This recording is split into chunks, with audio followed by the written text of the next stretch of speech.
cultural values. Hofstede comes up a lot.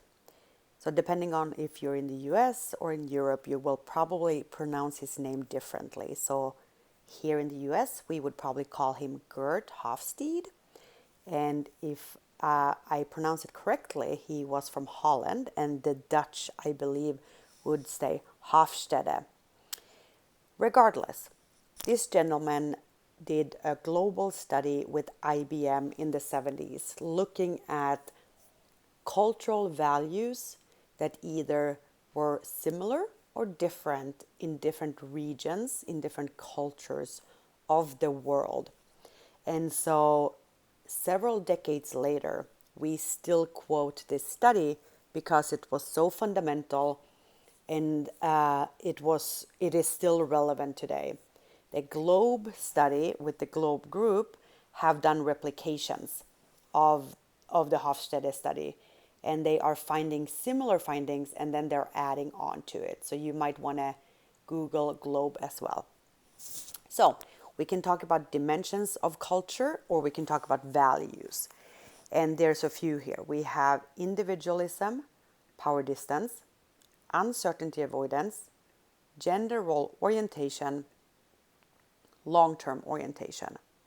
So for the first one, individualism, collectivism, this deals with the tendency that we have, we people, to either look to our nuclear family or to a broader group and identify with either of those. So for people who are individualistic in their values, they have a tendency to look after themselves and their immediate families. So parents, siblings, children, close families, small group. Collectivistic means the tendency of people to emphasize belongings to a larger group that is not necessarily immediate family. And we look after each other here in exchange for loyalty. So it's like a friend group, but it's larger. So we have loyalty to others outside our immediate family. Power distance is the extent to which we, in a region, in a society, accept status and power inequalities. So the extent to which we are okay with having power differentiators, I apologize, in society. And whether or not we believe that these differing power levels are normal. So countries that are high is where we actually accept these status and power inequalities, and where we are low, we do not. So when we have a low power distance, everyone is relatively equal. Uncertainty avoidance is the extent to which people rely on procedures and organizations, government, businesses, associations, clubs, so that we can avoid ambiguity and unpredictability. That means these organizations and policies give stability and structure, which helps us avoid uncertainty. So high uncertainty avoidance, we like orderliness, consistency, structure, formalized procedures and laws, because that makes life more predictable. And then if you are low in uncertainty avoidance, you are more okay with ad hoc, random, less structure. Gender role orientation is the extent to which a society reinforces traditional notions of male and female, masculinity versus femininity. A society that is considered masculine have very distinct gender roles. Men are breadwinners, they go to work, they are assertive and aggressive. Women are housewives, they stay at home, they're tender and mild and concerned with things in the home. A society is considered feminine. I do not necessarily agree with the terminology here, it's a little bit dated, when gender roles overlap. So here we expect both men and women to participate in all areas of life, and women can be assertive without being considered aggressive, and men can be tender and mild and focus on quality of life.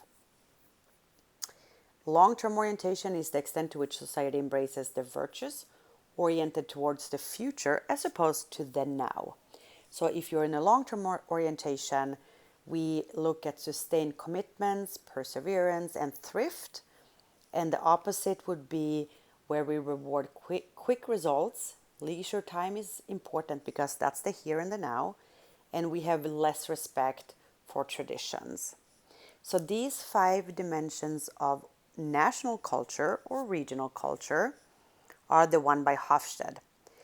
So we can quickly here just walk through some characteristics for each of these 5 values or dimensions or aspects, whatever you want to call them. Collectivism, as we know, focuses on the we belong, and sometimes we also avoid pointing out mistakes to save face. So we might be more quiet in an organization. We might not want to argue with our leader or bring up mistakes of the team.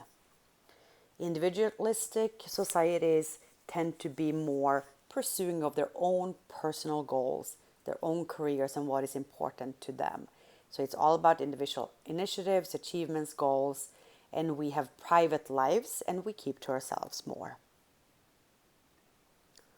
In a low, small power distance country, as I already mentioned, we are essentially equal. We don't have status and titles, and we don't have much inequality in society. So here, if we are in an organization, we would expect to have input into the decision. We would expect managers to come talk to us, etc. In large power distance cultures, employees are more comfortable with the boss making the decisions. So they are more submissive to the leaders. And if you are in power, you're entitled to more and better status, rewards, time off, money, etc. And employees follow the chain of command in the organization and they respect it and then don't go around it. So you wouldn't go around your supervisor to your next boss. You would go through the supervisor every time. Uncertainty avoidance, and I feel like I need to change color here on my pen. We talked about provide structure and predictability if you're high on it, because we feel that uncertainty is a threat. And so, as I already mentioned, we implement rules and laws and structures to reduce that. And here, that provides then for us for more consistency. In low uncertainty avoidance countries, we are more okay with the inherent uncertainty that just comes with life, and it's accepted and we roll with it more. Dissent is more accepted, and conflict and competition is viewed as more normal and something that is to be used on a daily basis because it makes life better. Masculinity, femininity, I feel I talked about quite a bit already. Work roles are clear is maybe the one I would add here. We already talked about men and women are concerned with all areas of life, and there's no distinctions in work roles or in any of the areas of life. Short-term orientation, focus on the here and the now. Sometimes that means we look for the quick results. And sometimes we look at each other as distinct groups because we are just focused on the here and the now. And so we are not together loyally in the longer term. In the longer term, on the other hand, greater respect for work ethic, for commitment to a future goal. As I mentioned, perseverance, which also means sustained efforts towards the results over time. And we are more willing to subordinate ourselves for the broader value of society. So this is a quick slide that gives us 4 different countries. So we have United States, Canada, Japan, and France. And we have the 5 different values, dimensions. So individualism that we talked about, collectivism. We talked about power distance, we talked about uncertainty avoidance, we talked about the gender role orientation and the long-term orientation. So here we can just look and see how different the countries are. So we see United States and Canada hovering in the 40s on power distance, and we see Japan and France up in the 70s and sort of mid-50s on power distance. So that means in countries like United States and Canada, We expect flatter organizations, and we expect to have access to our boss. And in a country like France, for instance, that is not a given. Here we would more respect the hierarchy, we would respect people's titles. And if you have ever been to France, you know this to be true. It's all through the university system and then into your hiring organizations. Similarly, for uncertainty avoidance, you see similar peaks for the different groupings of countries. And then you see it sort of flipping a little bit when we come to individualism, collectivism. So Japan being a much more collectivistic country, United States up here being much more individualistic. For gender role orientation, we are seeing that we are a little bit all over the board, right? So generally the United States, which is right there, if I can get my pen to work, tends to be viewed as a more masculine country. And we're seeing France as the more feminine country here.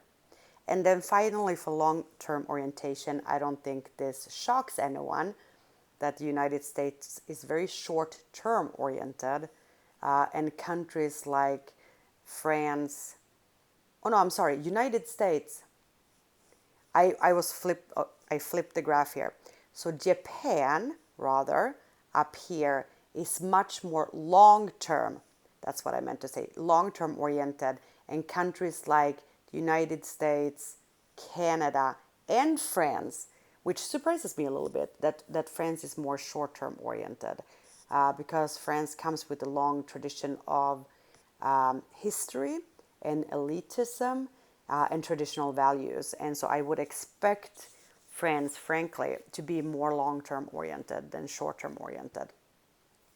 So the scale runs 0 to 100, where roughly 50 is the midpoint, and that would split, right? So whether you're short or long-term, individualistic, collectivistic, that's on half of the scale, and the other half would be the opposite descriptor of that. All right, so a messy, beautiful slide. And so in summary, we have reviewed 5 basic cultural dimensions. And of course, these dimensions impact us as we grow up in a society and as we learn what those values of the society are. And now in our adult years, we have different take and different expectations in our organizations as a result.